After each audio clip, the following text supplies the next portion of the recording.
കൂത്താട്ടുകുളം നഗരസഭയിൽ UDF കൊണ്ടുവന്ന അവിശ്വാസ പ്രമേയം പാസായി. LDFന് ഭരണം നഷ്ടമായി. LDFന്റെ വിമത കലാരാജുവിന്റെ പിന്തുണയോടെയാണ് ഈ വിജയം. ആജ്ഞ രവീന്ദ്രൻ ചേരുന്നു. ആജ്ഞ, എങ്ങനെയാണ് UDFന് ഈ ഭരണം പിടിക്കാൻ കഴിഞ്ഞത്?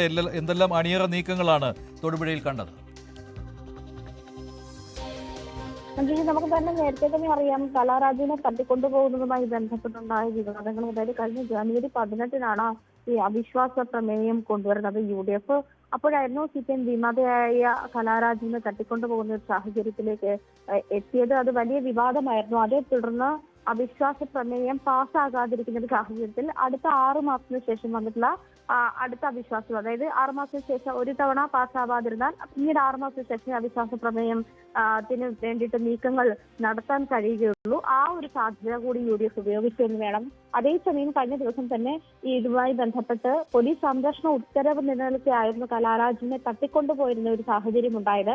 ഇതുമായി ബന്ധപ്പെട്ട് നേരത്തെ തന്നെ MLA-മാര്, അതായത് അഡ്വക്കേറ്റ് അനൂപ് ജേക്കബും മാത്യു കുഴൽനാടനും വാർത്താ സമ്മേളനം നടത്തിയിരുന്നു കഴിഞ്ഞ ദിവസങ്ങളിൽ. അത് പോലീസ് സംരക്ഷണ ഉത്തരവ് നിലനിൽക്കപ്പെട്ട കലാരാജിനെ തട്ടിക്കൊണ്ടുപോയിരുന്ന സാഹചര്യമുണ്ട്. പോലീസ് മൃദു സമീപനം തന്നെയായിരുന്നു CPM അനുഭാവികളോട്.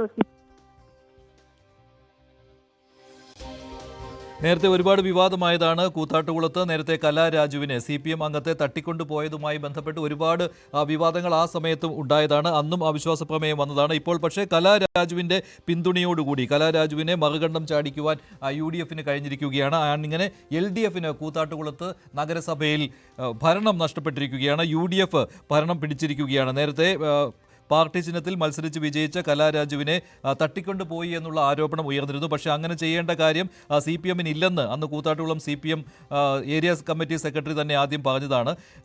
ഏരിയ കമ്മിറ്റി ഓഫീസിൽ അന്ന് കൊണ്ടുവന്നിരുത്തിയ അതിൻ്റെ ദൃശ്യങ്ങളും ഒക്കെ അന്ന് പുറത്തു വന്നതാണ്. പക്ഷേ CPM ഈ കാര്യം നിഷേധിച്ചിരിക്കുകയാണ് അന്ന് ചെയ്തത്. പക്ഷേ ഇപ്പോൾ എന്തായാലും കോൺഗ്രസ് ഈ കാര്യത്തിൽ വിജയിച്ചിരിക്കുന്നു.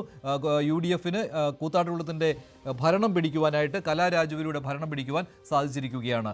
ആജ്ഞ, മറ്റു വിവരങ്ങൾ എന്തെല്ലാമാണ്? ഇത് പക്ഷേ സ്വാഭാവികമായിരുന്നുവല്ലോ കലാരാജു UDF പക്ഷത്തായിരിക്കുമെന്ന്. തീർച്ചയായിട്ടും മഞ്ജുഷ, കാരണം അത്രയും അവർ ആ സമയത്ത് 4 മാസമായി തനിക്കുണ്ടായിരുന്ന അതൃപ്തികൾ പാർട്ടിയിൽ തുറന്നു പറഞ്ഞിരുന്നില്ല. അതല്ലെങ്കിൽ അത് പുറത്തേക്ക് തുറന്നു പറഞ്ഞില്ല. പാർട്ടിയിൽ തന്നെ ചർച്ച ചെയ്ത് തീരുമാനിക്കുമെന്നായിരുന്നു കരുതിയിരുന്നത്. അത്തരം സാഹചര്യങ്ങളൊന്നും ഉണ്ടാകാത്ത സാഹചര്യത്തിലാണ് അതുമായി തുറന്നു പറച്ചിലുമായി രംഗത്തെത്തിയത്. അതേ തുടർന്നാണ് ഇത്തരത്തിൽ അവിശ്വാസ പ്രമേയത്തിലേക്ക് പോകുന്നതും പോലീസ് സംരക്ഷണം വേണമെന്ന് ആവശ്യപ്പെടുകയും ആ ഒരു സാഹചര്യത്തിൽ തന്നെയാണ് തന്റെ വസ്ത്രം വലിച്ചു കീറുകയും പൊതുമധ്യത്തിൽ വെച്ച് തന്നെ വലിച്ചിഴച്ച് വാഹനത്തിൽ കയറ്റിക്കൊണ്ടു പോവുകയും ചെയ്തത്. CPM പ്രവർത്തകർ തന്നെയായിരുന്നു അന്ന് കലാരാജു അന്ന് മാധ്യമങ്ങളോട് വെളിപ്പെടുത്തുന്ന സാഹചര്യം ഉണ്ടായിരുന്നു.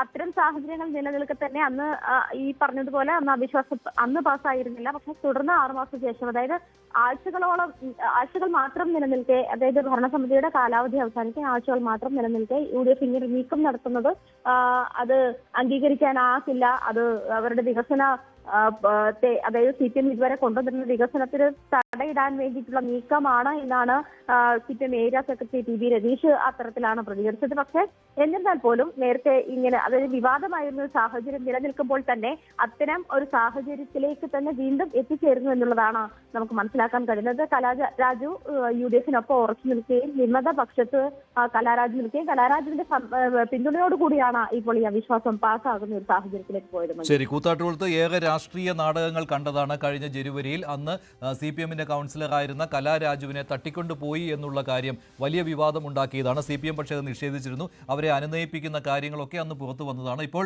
കലാരാജുവിലൂടെ UDF LDFിൽ നിന്ന് കൂത്താട്ടുകുളം നഗരസഭയുടെ ഭരണം പിടിച്ചിരിക്കുകയാണ്. മറ്റൊരു വാർത്തയിലേക്ക്. ഡൊണാൾഡ് ട്രംപിന്റെ ഭീഷണിക്ക് ശക്തമായ മറുപടി നൽകിയിരിക്കുകയാണ് ഇന്ത്യ. രാജ്യത്തിന്റെ ദേശീയ സുരക്ഷയും സാമ്പത്തിക ഭദ്രതയും ഉറപ്പാക്കാൻ ഏതറ്റം വരെയും പോകുമെന്ന് വിദേശകാര്യ മന്ത്രാലയത്തിന്റെ വാർത്താക്കുറിപ്പിൽ പറയുന്നുണ്ട്. അമേരിക്കയും യൂറോപ്യൻ യൂണിയനും റഷ്യയുമായി വ്യാപാര ബന്ധം തുടരുന്നുവെന്നും ഇരട്ടത്താപ്പ് അംഗീകരിക്കാൻ കഴിയില്ലെന്നുമാണ് ഇന്ത്യയുടെ നിലപാട്. ട്രംപിന്റെ താരിഫ് പ്രഖ്യാപനത്തിന് ശേഷം ആദ്യമായാണ് ഇന്ത്യ പരസ്യ പോരിന് തയ്യാറാകുന്നത്. അജയ് സുധ ബിജു ചേരുകയാണ് കൂടുതൽ വിവരങ്ങളുമായി. അജയ്, ഇപ്പോൾ യുക്രൈനും റഷ്യയുമായിട്ടുള്ള പ്രശ്നങ്ങൾ നടക്കുമ്പോൾ റഷ്യയിൽ നിന്ന് എണ്ണ ഇന്ത്യ വാങ്ങുന്നത് അത് ശരിയല്ല എന്നുള്ള കാര്യമാണല്ലോ ട്രംപ് പറയുന്നത്. അതുകൊണ്ട് ഇറക്കുമതി താരിഫ് കൂട്ടുകയും ചെയ്തു. പക്ഷേ ഇപ്പോൾ യൂറോപ്യൻ യൂണിയനും അമേരിക്ക തന്നെയും ഇത്തരത്തിലുള്ള ഇടപാടുകൾ നടത്തുന്ന കാര്യമാണല്ലോ വാർത്താക്കുറിപ്പിൽ ഇന്ത്യ വ്യക്തമാക്കിയിരിക്കുന്നത്. അപ്പോൾ ശക്തമായ മുന്നറിയിപ്പാണല്ലോ നൽകിയിരിക്കുന്നത്. അമേരിക്കയ്ക്ക് മാത്രമല്ല യൂറോപ്യൻ യൂണിയന്റെ ഇക്കാര്യത്തിലുള്ള ഇരട്ടത്താപ്പും വ്യക്തമാക്കിയിരിക്കുകയാണല്ലോ ഇന്ത്യ. മഞ്ജുഷ്, അമേരിക്ക അവരുടെ പുതിയ താരിഫ് നയങ്ങൾ പ്രഖ്യാപിച്ചതിന് ശേഷം ഇന്ത്യ ഇതുവരെ ഒരു പരസ്യ പോരിന് അമേരിക്കയുമായി ഒരുങ്ങിയിരുന്നില്ല. ഇതിനു മുൻപ് പലതവണ ട്രംപും അതുപോലെ തന്നെ അദ്ദേഹത്തിൻ്റെ അഡ്മിനിസ്ട്രേഷനിലുള്ള പലരും ഇന്ത്യക്ക് നേരെ ഭീഷണി ഉയർത്തിയിരുന്നു. അപ്പോഴൊക്കെ ഒരു മയപ്പെട്ട നിലപാടാണ് അമേരിക്കയോട് സ്വീകരിച്ചിരുന്നത്. എന്നാൽ കഴിഞ്ഞ ദിവസം ട്രംപ് വളരെ രൂക്ഷമായിട്ടുള്ളൊരു പ്രതികരണം ഇന്ത്യക്ക് എതിരെ അദ്ദേഹത്തിൻ്റെ ട്രൂത്ത് സോഷ്യൽ അക്കൗണ്ട് വഴി നടത്തിയിരുന്നു. അദ്ദേഹം പറഞ്ഞത് യുക്രൈനിൽ ആയിരക്കണക്കിന് ആളുകൾ കൊല്ലപ്പെടുന്നത് ഇന്ത്യ അതൊന്നും ശ്രദ്ധിക്കുന്നില്ല. ഇന്ത്യ ഇപ്പോഴും റഷ്യയിൽ നിന്ന് എണ്ണ ഇറക്കുമതി ചെയ്തുകൊണ്ടിരിക്കുകയാണ്. ഇന്ത്യ റഷ്യയിൽ നിന്ന് വൻതോതിൽ എണ്ണ ഇറക്കുമതി ചെയ്യുക മാത്രമല്ല, അത് അന്താരാഷ്ട്ര മാർക്കറ്റിൽ മറിച്ചു വിൽക്കുക കൂടി ചെയ്യുകയാണ് എന്ന് അദ്ദേഹം പറഞ്ഞു. അതുമാത്രമല്ല, ഈയൊരു കാരണം കൊണ്ട് തന്നെ അമേരിക്ക ഇന്ത്യക്ക് മേൽ ചുമത്തിയിട്ടുള്ള 25% താരിഫ് അത് ഇനിയും വർദ്ധിപ്പിക്കും എന്നുള്ള ഒരു ഭീഷണിയാണ് ട്രംപ് ഉയർത്തിയത്. ഇതിനുള്ള ഒരു മറുപടി എന്നോണമാണ് ഇപ്പോൾ വിദേശകാര്യ മന്ത്രാലയം പത്രക്കുറിപ്പ് ഇറക്കിയിട്ടുള്ളത്. വളരെ രൂക്ഷമായിട്ടുള്ള ഭാഷയിൽ തന്നെയാണ് ഇന്ത്യ നിലവിൽ ഈ ഒരു ഭീഷണിയോട് പ്രതികരിച്ചിട്ടുള്ളത്. യൂറോപ്യൻ യൂണിയനും അമേരിക്കയും ഇതിനു മുൻപേ യൂറോപ്യൻ യൂണിയൻ ഇന്ത്യക്കെതിരെ വിമർശനം ഉന്നയിച്ചിരുന്നു, റഷ്യയിൽ നിന്ന് എണ്ണ ഇറക്കുമതി ചെയ്യുന്നത്. ഇന്ത്യയെ വിമർശിച്ച യൂറോപ്യൻ യൂണിയൻ ആണെങ്കിലും ഇപ്പോൾ നിലവിൽ ഭീഷണിപ്പെടുത്തിക്കൊണ്ടിരിക്കുന്ന അമേരിക്കയാണെങ്കിലും അവരിപ്പോഴും റഷ്യയുമായി വ്യാപാര ബന്ധം തുടർന്നുകൊണ്ടിരിക്കുകയാണ്. യൂറോപ്യൻ യൂണിയൻ ഈ യുക്രൈൻ സംഘർഷം ആരംഭിച്ചതിന് ശേഷം റഷ്യയിൽ നിന്ന് എണ്ണ ഇറക്കുമതി മാത്രമാണ് നിർത്തിവെച്ചിട്ടുള്ളത്.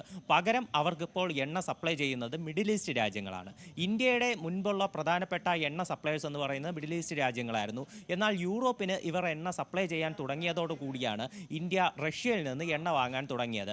ഈ ഒരു തീരുമാനത്തിനെ ആദ്യം അമേരിക്കയും പിന്തുണച്ചിരുന്നു എന്നും വിദേശകാര്യ മന്ത്രാലയം പറയുന്നുണ്ട്. അതുപോലെ തന്നെ ആഗോളതലത്തിലുള്ള എണ്ണ വില നിയന്ത്രിച്ച് നിർത്തുന്നതിൽ ഇന്ത്യയുടെ ഈ നീക്കം അത് സുപ്രധാനമായിരുന്നു എന്നും വിദേശകാര്യ മന്ത്രാലയം പറഞ്ഞു. അമേരിക്കയും ആദ്യം ഈ നിലപാടിനെ പിന്തുണച്ചിരുന്നു എന്നും പറയുന്നുണ്ട്. മാത്രമല്ല, അമേരിക്കയും അതുപോലെ യൂറോപ്യൻ യൂണിയനും റഷ്യയിൽ നിന്ന് ഇറക്കുമതി ചെയ്യുന്ന സാധനങ്ങളുടെ ലിസ്റ്റ് വരെ പുറത്തുവിട്ടിട്ടാണ് ഇപ്പോൾ നിലവിൽ വിദേശകാര്യ മന്ത്രാലയത്തിൻ്റെ വിമർശനം എന്ന് പറയുന്നത്.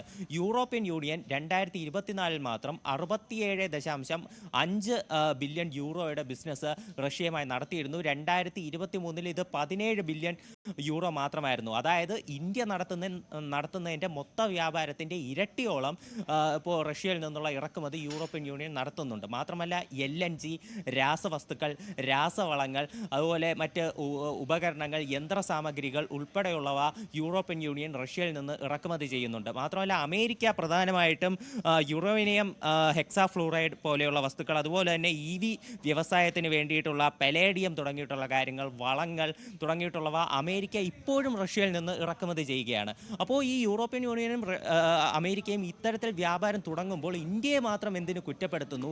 ഇന്ത്യക്ക് മേൽ മാത്രം ഈ താരിഫ് അടിച്ചേൽപ്പിക്കുന്ന അതൊരു ഇരട്ടത്താപ്പാണ് എന്നുള്ള ശക്തമായിട്ടുള്ള നിലപാടാണ് ഇന്ത്യ ഇപ്പോൾ സ്വീകരിച്ചിട്ടുള്ളത്. മാത്രമല്ല, രാജ്യത്തിൻ്റെ കച്ചവട താല്പര്യങ്ങളും അതുപോലെ തന്നെ രാജ്യത്തിൻ്റെ സാമ്പത്തിക ഭദ്രതയെ അരക്കിട്ടുറപ്പിക്കാൻ വേണ്ടിയിട്ട് ഏതറ്റം വരെയും ഇന്ത്യ പോകും എന്നുള്ളൊരു മുന്നറിയിപ്പോടു കൂടിയാണ് വിദേശകാര്യ മന്ത്രാലയത്തിൻ്റെ പ്രസ്താവന അവസാനിക്കുന്നത്. മഞ്ജുഷ്, ശരി, അജയാണ് വിവരങ്ങൾ നൽകിയത്. എന്തായാലും ഡൊണാൾഡ് ട്രംപ് ഇന്ത്യക്ക് മേൽ ഇറക്കുമതി ചുങ്കം കൂട്ടിയതിന് ശേഷമുള്ള ഇന്ത്യയുടെ ഔദ്യോഗികമായ അറിയിപ്പാണ് വന്നിരിക്കുന്നത്. ഡൊണാൾഡ് ട്രംപിനും അതുപോലെ തന്നെ യൂറോപ്യൻ യൂണിയനുമുള്ള ശക്തമായ മറുപടിയാണ് ഇന്ത്യ നൽകിയിരിക്കുന്നത്. ഇടവേളയ്ക്ക് ശേഷം മറ്റു വാർത്തകൾ.